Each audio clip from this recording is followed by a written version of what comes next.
रजा के गुजर जाने के बाद मलका ने कभी सोचा भी नहीं था कि शहूद उसके बारे में इस तरह सोचेगा। एक शाम अचानक शहूद उसकी दहलीज पर आया और टूटी हुई आवाज में बोला, मलका मुझसे निकाह कर लो। मैंने अपने भाई रजा के साथ बहुत नाइंसाफी की थी। अगर उस वक्त उसका हाथ थाम लेता तो शायद आज वो जिंदा होता। मलका सर्द पड़ गई। आप क्या कह रहे हैं शहूद भाई? मैं आपको कभी इस नजर से देख ही नहीं सकती। रजा की जगह कोई नहीं ले सकता। मगर शहूद ने हाथ जोड़ दिए। मैं अपनी गलतियों का बोझ अब और नहीं उठा सकता। तुम्हें सहारा दूंगा, तुम्हारी बेटी को बाप का साया मिलेगा। शायद यही रजा की आखिरी ख्वाहिश थी। मलका खामोश अखबार की तरह मुड़ जाती है। उस रात रजा उसके ख्वाब में आता है। वही स्नेह भरी आवाज, मलका अकेली मत रहना, मैंने ही शहूद को भेजा था, उसके साथ निकाह कर लो, यही तुम्हारे लिए बेहतर है। मलका घबराकर उठ बैठती है और अगले ही दिन उसका निकाह शहूद से हो जाता है। शहूद घर लौटकर अपनी बीवी सूफिया से माफी मांगता है। मैंने तुम्हारे साथ भी गलत किया और अपने भाई के साथ भी, लेकिन मलका को अकेला छोड़ना जुल्म होता। सूफिया चोट खाई मगर समझदार लंबी सांस लेकर कहती है, अगर यही सही है तो उसे घर ले आओ। रजा तो अब लौट नहीं सकता, लेकिन शायद मैं अपनी गलतियों का प्रायश्चित कर सकूं। लेकिन मलका के घर आने के बाद सब कुछ उतना आसान नहीं रहता। सूफिया के दिल में एक अजीब सी कसक जन्म लेती है। उधर शहूद मलका की छोटी बेटी की मासूमियत से इतना लगाव महसूस करने लगता है कि उसकी दुनिया ही बदलने लगती है। सूफिया इस बदलते माहौल को बर्दाश्त नहीं कर पाती और एक अंदर ही अंदर जलती हुई खामोशी घर को घेरने लगती है। मलका खुद सोच में पड़ जाती है, क्या इस नए निकाह से रजा की रूह को सुकून मिलेगा, या उसने एक नई और अनजानी मुसीबत को अपने दरवाजे पर बुला लिया है। सिर्फ एक मेडिकल रिपोर्ट ने रजा की पूरी दुनिया उलट कर रख दी थी। चेकअप के बाद वह गहरी बेचैनी में क्लिनिक से निकला और घर पहुंचने तक उसकी धड़कनें जैसे किसी अनदेखे डर से लड़ रही थी। अभी वह घर के दरवाजे में दाखिल ही हुआ था कि पुलिस उसकी दहलीज पर आ खड़ी हुई। अफसर ने बेरुखी से बताया कि उसकी जमानत की मियाद खत्म हो चुकी है और अब उसे उनके साथ चलना होगा। रजा चुपचाप उनके साथ पुलिस स्टेशन चला गया। दूसरी तरफ मल्लिका घबराहट में शहूद को कॉल कर रही थी। शहूद ने उसे तसल्ली दी और कॉल काटते ही तेजी से गाड़ी दौड़ाते हुए थाने पहुंच गया। वहां जाकर उसने पुलिस को रजा की मेडिकल रिपोर्ट दिखाई और बताया कि उसका भाई कैंसर के आखिरी दौर में है,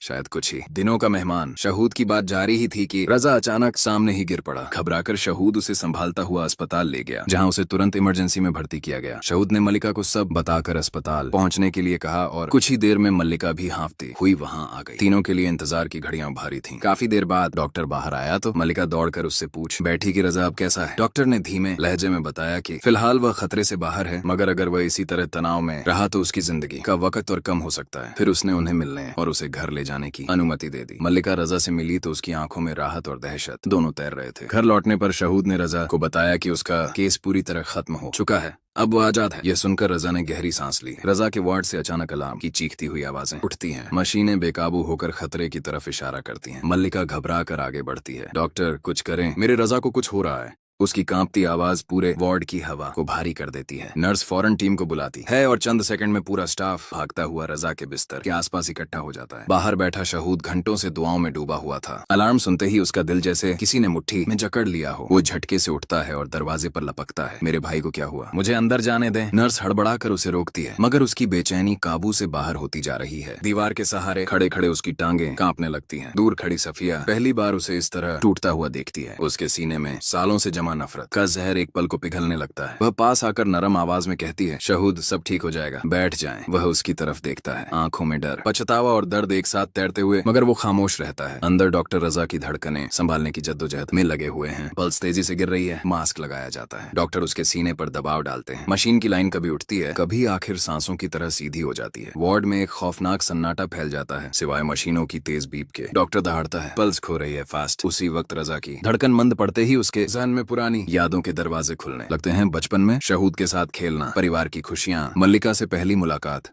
बच्ची का जन्म और आखिर में शहूद की वो कांपती आवाज, भाई मुझे आपकी जरूरत है। ये जुमला धीरे धीरे धुंधला पड़ता है और मशीन की लाइन पूरी तरह सीधी हो जाती है। बाहर दरवाजा बंद है, लेकिन शहूद को लगता है जैसे भीतर से मौत की आहट बाहर निकल रही हो। वो दर्द से चीख उठता है, मेरे भाई को कुछ मत होने देना। उसकी आवाज पूरे हॉल में गूंज उठती है। मल्लिका अंदर भागना चाहती है, मगर नर्स उसे थाम लेती है। डॉक्टर डेफिब्रेटर उठाते हैं। पहला झटका, रजा का जिस्म उछलता है, मगर लाइन वहीं। दूसरा झटका, फिर भी कुछ नहीं। तीसरा, और अचानक मशीन की स्क्रीन पर एक बिंदु उभरता है। फिर दूसरा, और धीरे धीरे धड़कन लौट आती है। डॉक्टर लंबी सांस छोड़कर कहता है, वो वापस आ गया है, लेकिन हालत अभी भी बेहद नाजुक है। बाहर शहूद वहीं जमीन पर गिरकर सजदे में टूट पड़ता है, या अल्लाह मेरे भाई को बचा ले। मल्लिका रूंधे गले से आंसू पोंछती है, जबकि सफिया कई सालों बाद ईमानदारी से दुआ मांगती नजर आती है। डॉक्टर बाहर आकर गंभीर लहजे में कहता है, एक ही रास्ता है, तुरंत सर्जरी वरना हम उसे खो देंगे। शहूद आगे बढ़कर कांपती आवाज में कहता है, डॉक्टर कुछ भी कर लीजिए, बस मेरे रजा को बचा लें, मेरी जान ले लें, लेकिन मेरे भाई को न जाने दें। डॉक्टर उसकी तरफ देखता है और धीमे मगर गहरे लहजे में कहता है, ये ऑपरेशन बहुत रिस्की है, रजा शायद इसे बर्दाश्त न कर पाए। कैमरा धीरे धीरे रजा के बंद थके हुए चेहरे पर झूम करता है। नाजरीन, क्या रजा इस मौत की जंग से निकल पाएगा? क्या शहूद अपने गुनाहों का बोझ झटक कर नया रिश्ता जोड़ पाएगा? क्या सफिया के दिल का पत्थर सचमुच पिघल चुका है? जानने के लिए देखते रहें पामाल।